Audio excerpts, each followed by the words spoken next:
It was the first time in 29 years that Johnny Carson walked onto the Tonight Show stage and didn't smile. July 15th, 1991. 3 weeks after his son Rick died. 3 weeks after a phone call that shattered everything. 3 weeks after learning that your success, your fame, your career, none of it matters when your child is gone. The audience didn't know what to do. Should they applaud, stay silent, give him space? They chose to applaud softly, respectfully, like you applaud at a funeral, not a TV show. Johnny sat at his desk. No opening joke, no witty remark. He just sat there for a moment, looking at the audience, looking at the camera, looking like a man who'd forgotten how to pretend. "I'm not going to do jokes tonight," Johnny said, his voice barely steady. "I just need to talk about something about my son." And then for 12 minutes, the king of late night stopped being a king and became a father, a grieving, broken father who didn't know how to keep going, but was trying anyway. He talked about Rick, about being a father who was never there enough, about regret, about loss, about how success means nothing when you lose someone you love. He cried on camera. Johnny Carson, who never showed weakness, cried in front of 30 million people. And those 30 million people cried with him because in that moment Johnny stopped being the untouchable late-night legend and became something more important, human, flawed, broken, real.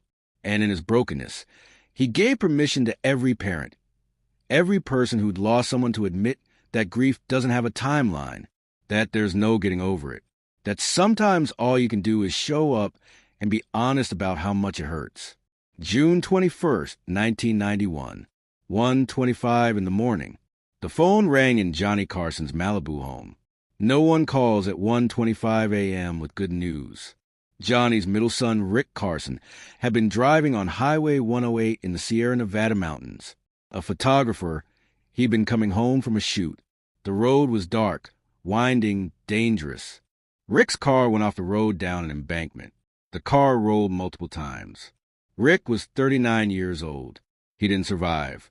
Rick Carson was one of Johnny's 3 sons from his first marriage to Jody Walcott, the marriage that ended in 1963 back, when Johnny was just starting to make it big. Johnny wasn't a good father. He'd be the first to admit it, though he rarely did publicly. His career came first. Always. The late nights, the travel, the relentless focus on being the best. It didn't leave much room for being a dad. Rick grew up mostly without him, saw his father on TV more than in person, had a famous last name, but not much of a relationship with the man behind it. As an adult, Rick became a photographer, talented, quiet, living his own life away from his father's spotlight.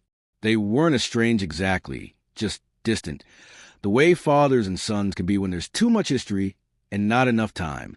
Johnny had always told himself there'd be time later, time to fix things, time to be the father he hadn't been when Rick was young. But on June 21st, 1991, time ran out. The Tonight Show went dark immediately. Guest hosts filled in. The official statement was vague.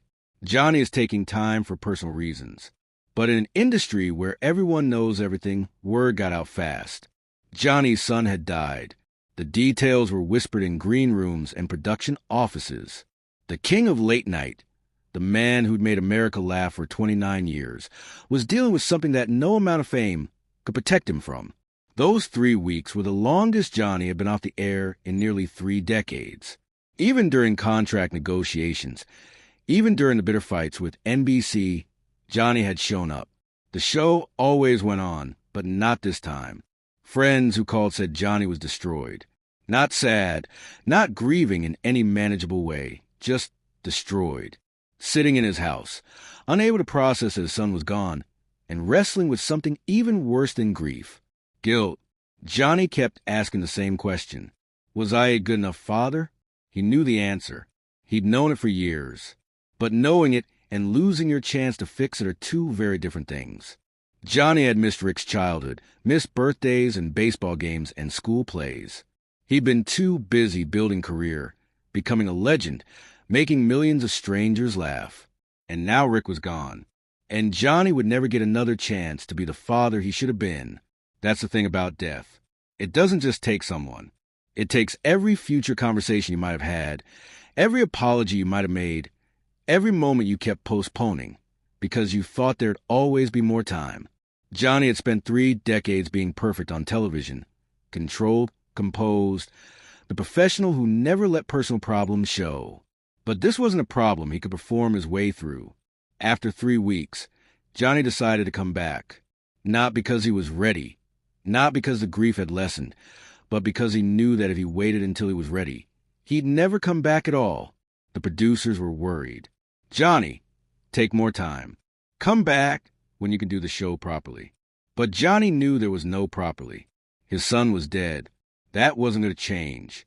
He could stay home and hide, or he could show up and be honest. He chose honest.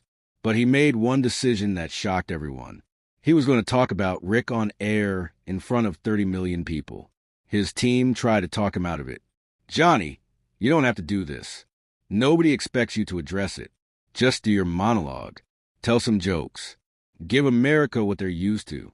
Johnny shook his head. I can't pretend he didn't exist. I can't just go out there and act like everything's fine when my son is dead. Then don't do jokes. But you don't have to talk about it either. Your private life is private. Johnny looked at them with eyes that hadn't slept much in 3 weeks. I've spent 29 years keeping my private life private.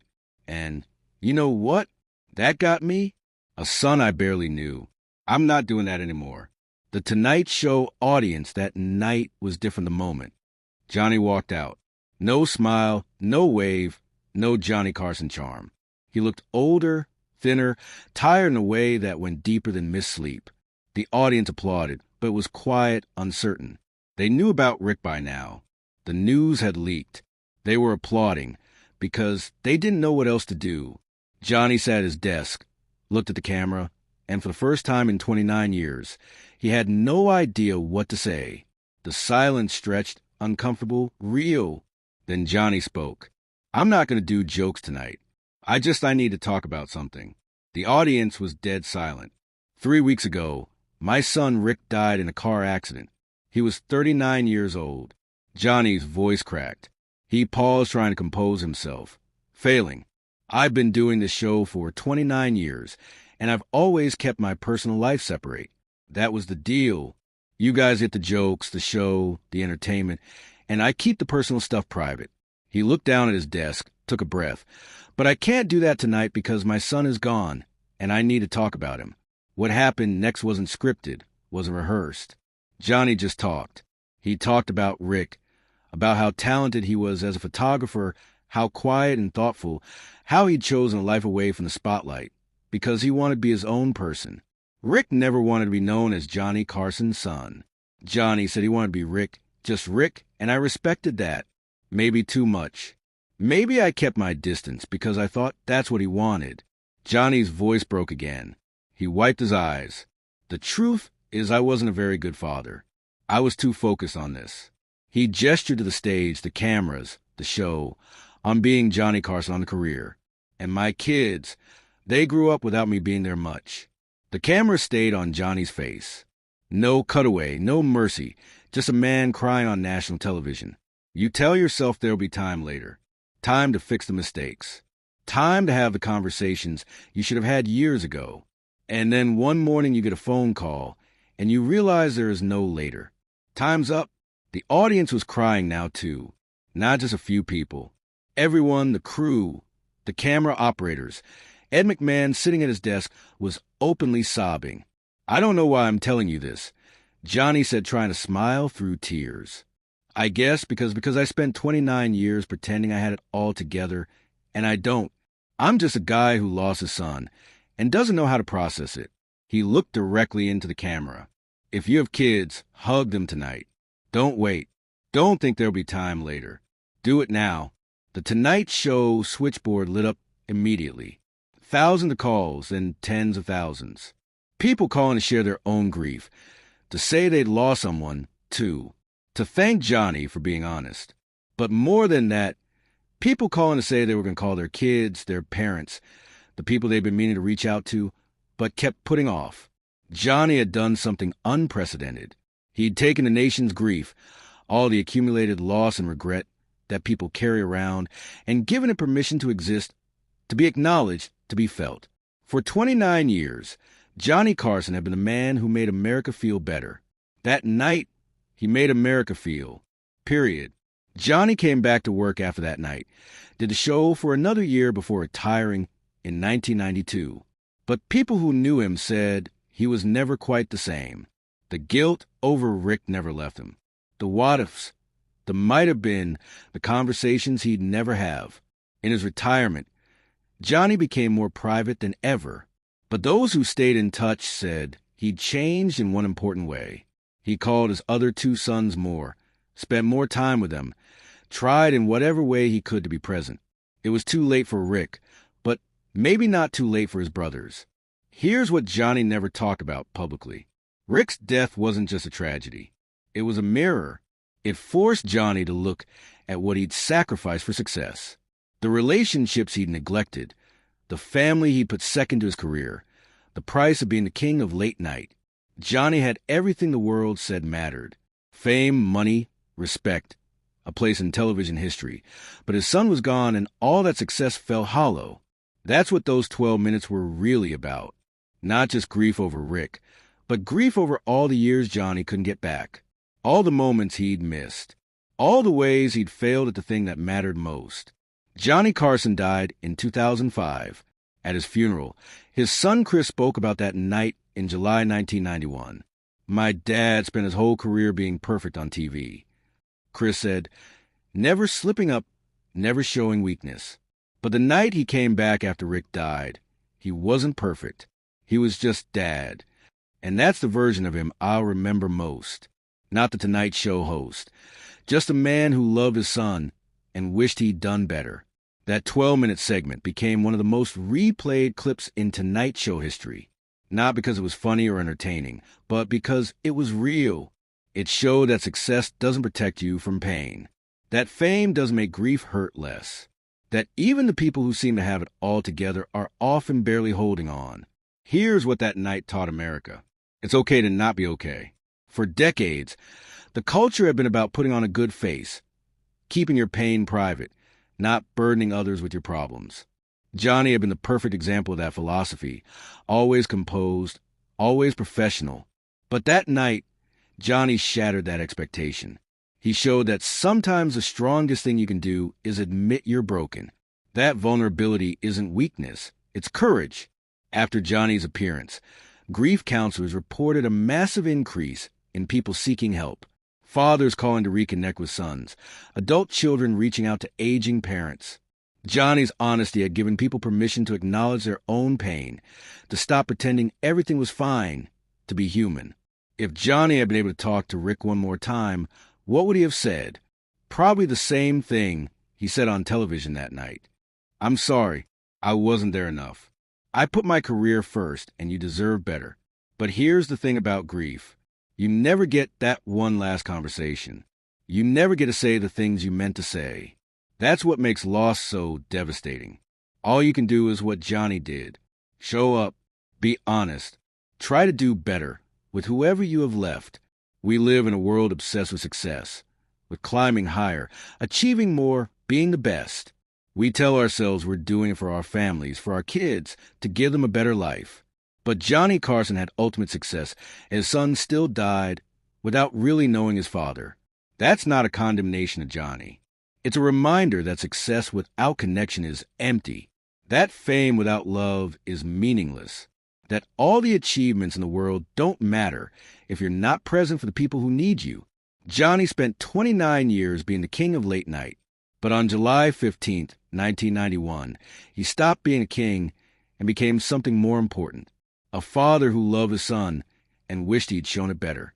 At the end of that 12-minute segment, Johnny looked into the camera one last time. I don't know why I shared all this with you, he said, wiping his eyes. Maybe just because I needed to say out loud to admit that I wasn't good enough, that I failed. He paused. But if you're out there right now and you're thinking about calling someone you love, but keep putting it off, call them. Don't wait, because you don't know how much time you have.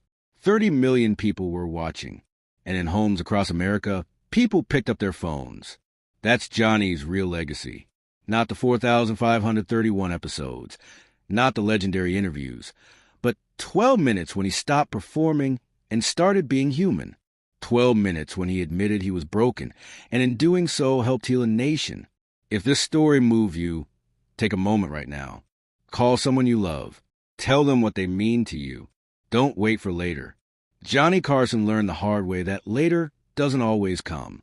Subscribe for more stories about the human moments behind the legends. Hit that notification bell and share this with someone who needs to hear that it's okay to not be okay, that grief is real, that regret is real, and that the bravest thing we can do is show up and be honest about it. Because in the end, we're all just trying to do better, to love better, to be present before it's too late. Johnny couldn't save Rick, but in his grief, he saved thousands of relationships by reminding people what really matters. Don't wait. Call them now.